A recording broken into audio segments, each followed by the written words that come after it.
So in this video, I'm going to explain why degree apprenticeships are so competitive. I'm going to release never seen before numbers on the applications and places at 2 apprenticeship companies, one of which is JLR.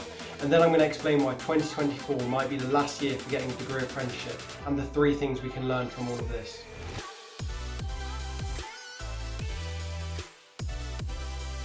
Degree apprenticeships were introduced in 2015, and since then the number of apprenticeships has increased as more and more companies began offering them.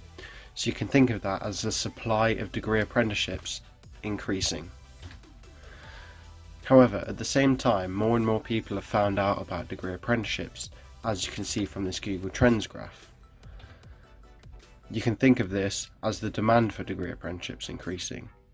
So if we put them on the same graph, although both supply and demand are increasing, you can see that demand is increasing at a larger rate than supply. A shortage is therefore created because the increase of supply cannot keep up with the larger increase in demand. In economics, this would cause price rises. However, in terms of degree apprenticeships, this means now there is much more competition than there was even just a few years ago. Right now, degree apprenticeships have never been more difficult to get into. So now that you understand why degree apprenticeships are so competitive, I'm going to tell you exactly what competitive means and put this into perspective for you. So I'm going to show you the applications to admissions ratio for a couple of universities, and what that means is how many applications do they get per place. Now in Imperial College London, over the past couple of years it's been around 8, but in 2022 the average was 9.6 to 1, so that means 9.6 people are applying for just one place. You can see here all the different subjects and what their ratio was, and you can see that most subjects were ranging from 4 to 1 to 12 to 1. For example, you have civil engineering here at about 5, and then at the top end you got electrical engineering at 10, mechanical engineering at 11. You also have computing at 20 to 1, which is a bit of an outlier being that high, but most of them are 4 to 12 to 1 sort of ratios. Now if we look at the Oxford average, it's actually lower than the Imperial College average at about 7 to 1.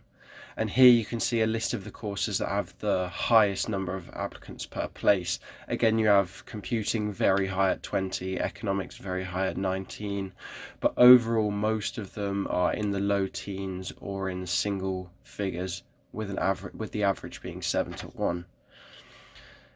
Now let's compare that to 2 apprenticeship companies. So the first one is Waits. They're a construction company, so some of their roles include civil engineering and mechanical engineering. And for this year, for their 2023 cohort, they got 3,500 applications for 129 places, which gives them a ratio of 27 to 1, which you can see is much higher than the university ratios. For example, the civil engineering ratio at Imperial to College was 5 to 1. This is over 5 times more competitive to get a place on an apprenticeship with Waits. Okay, so next I'm gonna give you the numbers for JLR. JLR is a very popular one, especially in the Midlands. So they have 6,000 applications for 250 places, giving them a ratio of 24 to 1. So again, you can see how much higher that was than those university averages. Instead of being in the single figures or the low teens, we've got the 20s basically.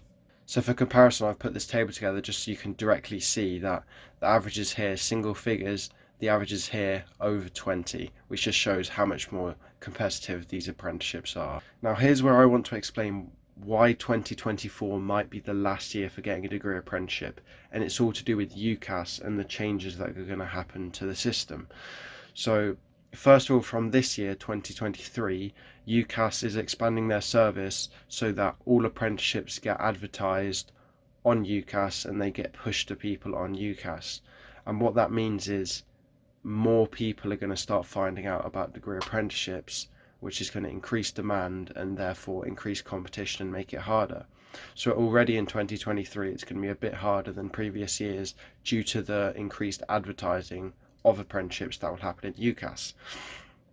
However, 2024 and applying for September 2025, that is when the degree apprenticeship application process is being moved to UCAS.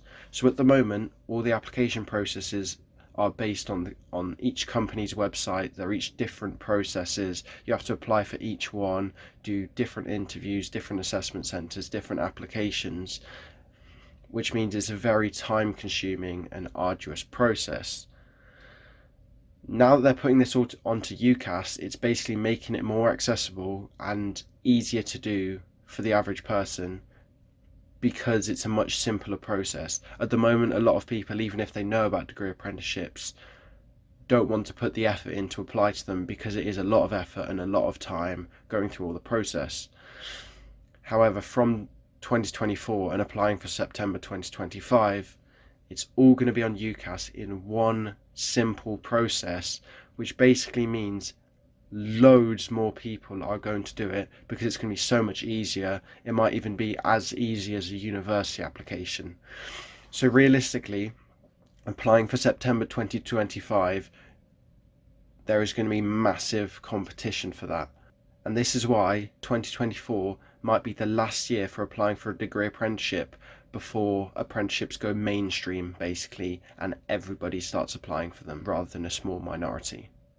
So what are the things we can learn from all this? First of all, the apprenticeship shortage is only going to get worse. As more people are finding out, as UCAS starts advertising them, and then when UCAS actually starts hosting the application process, more people are going to find out, and then in 2025, when apprenticeships go mainstream, everyone is going to be applying. Therefore, your best bet is to get in now as soon as possible. Do it 2024, because it might be the last year before things get extremely difficult. Number two, you have to put a lot more effort into application for apprenticeships. You've seen how much more competitive the apprenticeships are than university, and that just shows you how much more time and effort you have to spend on the entire apprenticeship application process in order to get the place, because there's a higher barrier of entry because of the amount of people trying to get an apprenticeship. Now, I just want to talk about some graduate figures here. So I've got these from the Olio Trends Report 2019, and in particular I wanted to show you this statistic. So competition to be hired is stiffer in 2018 than it was in 2017. In our last report, 2% of applicants went on to accept offers, whereas in 2018 this has slightly fallen. Finance, advertising and professional services average at just 1% success rates, with public sector and engineering only slightly higher than this, and retail showing the largest success rates.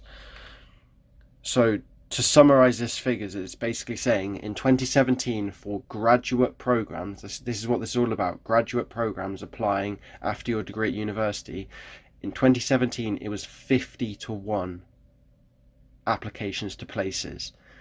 In 2018, specifically in the finance sector, it was a 100-1, which means for each place you have 100 people applying, you have 99 people you have to be better than and be in the application process in order to get the job you want. And then in the engineering sector in 2018, it was 40-1. So those are some general figures from 2017 and 2018. I also have the figures from a big finance company from this year, 2023, for the graduate program, and that's Ernst & Young graduate scheme. And this year, for their 2023 cohort, they had 65,000 applications for 1,000 places, which is a 65-1 ratio.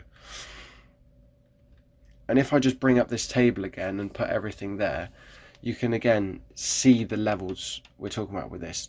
University, single figures, maybe low teens for some courses. Apprenticeships, you're looking at 20s, 30s, that sort of thing. However, with graduate scheme, it goes up massively. It could be anywhere from 40-1 to 100-1. And you can see here, especially with Ernst & Young as an example, 65-1. These are 2, if not 3 times larger than apprenticeship ratios. And that just shows how much more competitive even graduates are than apprenticeships, which are already competitive. So if I just summarize this in a sort of graph for you, This is basically talking about the barrier to entry and how difficult it is to enter each route. So if we look at university, looking at these single figure sort of ratios, you can see that it's just a small barrier to entry to get into university, and then you're into university. If we look at apprenticeships, there's quite a big barrier to entry, 20 to 30 to 1, in order to get in. However, once you're into your apprenticeship, you then have an almost guaranteed job, which means it's smooth riding from there. However, if we come back to university, once you finish your degree, you then have to go over this absolutely huge barrier to entry, which could be anywhere from 40 to 1 to 100 to 1 to get into a graduate scheme and then continue.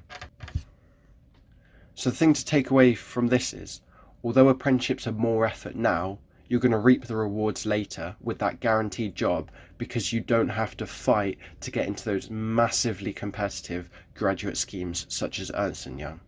So I hope you enjoyed this video and found it useful. For other videos, click here.